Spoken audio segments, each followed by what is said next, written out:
if we look at the outlook of 2021, I think we have to reflect on the year that was, and that's 2020, because we're still living in that reality, albeit at a different stage. So it's probably about 12 months to this date when we all started coming to terms with this virus called COVID-19. And I must admit, this time last year, I think there were different stages of awareness, understanding, and in some cases delusion, as opposed to what was about to hit us.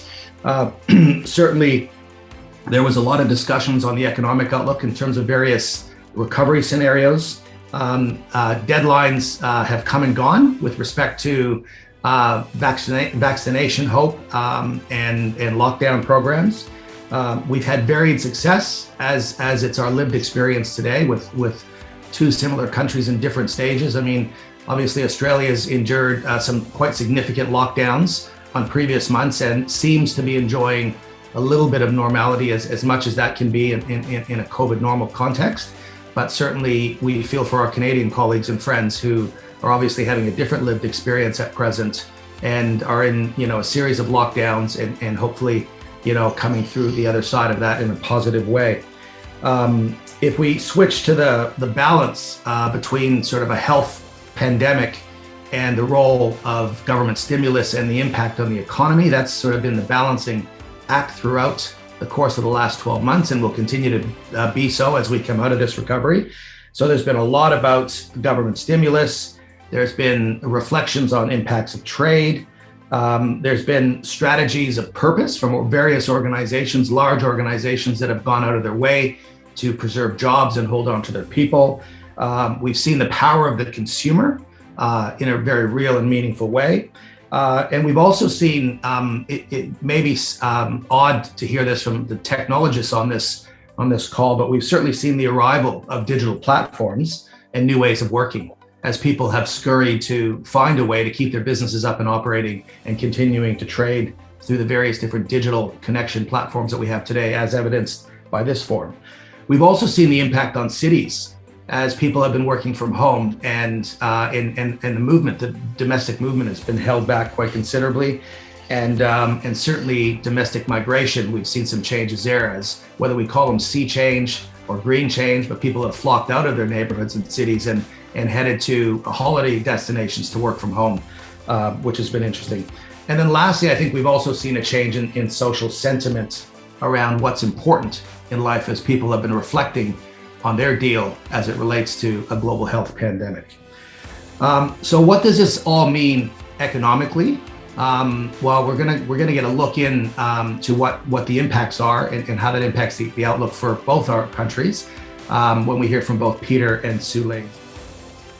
There, I think it clearly depends on what sector you're in, and Peter highlights, the key growth sectors and the ones that are struggling, particularly in COVID times. But I think one of the lessons that we've learnt over 2020 is that the digitisation and the expenditure, I think, on R&D is really quite critical for businesses. Those that have done well were already on that path prior to COVID hitting and were able accordingly to be quite nimble in their strategy, whether it was moving online, being able to facilitate work from home quickly with minimal disruption. So I think that technology piece and the digitisation is here to stay, and it's creating enormous opportunities. And we would highlight in particular the health sector, where Australia's been quite a key leader on that front.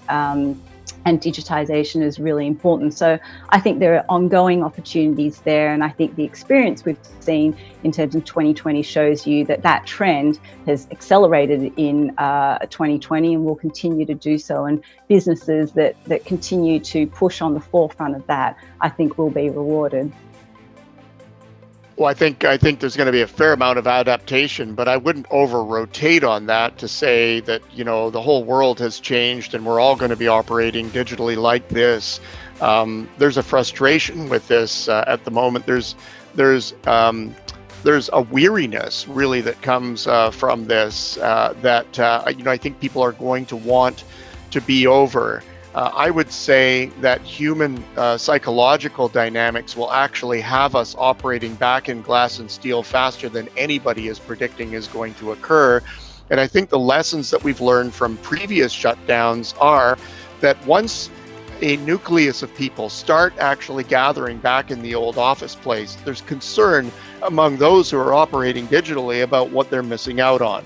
And so that human dynamic is still going to bring us together. And I've heard enough about that in my digital travels, talking to Canadian business persons, that I believe that we will be back pretty fully to that. Now, that goes against polls that are being taken inside of corporations where they're saying, look, if we give you the choice, how many of you actually want to come back? And an extraordinary number of people are saying, you know, we sort of like working this way. We would like to continue. Human dynamics would lead me to believe that we're going to be back to doing much more traditional types of business. And until we get into a Star Wars world of actually being able to draw up holograms of each other and seeing the body language and the facial contortions and so forth for different ideas and things that are being talked about around the table, until we get to that point, we're still going to be doing a lot of business in the traditional way. That's just my view.